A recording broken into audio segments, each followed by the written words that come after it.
Alright, for number 21 here, it asks which graph represents the solution of negative 12x is greater than 36. To correctly graph an inequality, you need to have it so it says x is, and then the greater than or less than symbol. So I'm going to go ahead and write this, and I'm going to drop the anchor and solve for x. There's only one step here. To get x alone, I need to divide both sides by negative 12. And usually when we solve inequalities, we keep the symbol exactly the same, unless we multiply or divide both sides by a negative, which we did here. We divided both sides by negative 12.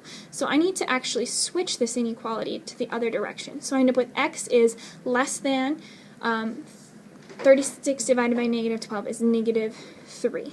Okay, so now my equation says x is less than negative 3. So I'm looking for one that is got a circle at negative 3, which is not this one. Negative 3, negative 3. All of them have a circle at negative 3. If I look at this symbol, it should be open. Okay, there's not a line underneath, so it should be open. You might have been able to cross out the filled in ones right away at the beginning. So we only have two choices left now. We need to decide which way the arrow is supposed to point. It needs to point to the numbers that are smaller than negative 3, because my x's need to be smaller than whatever I put, or whatever negative 3 is. So whatever numbers I plug in need to be smaller than negative 3.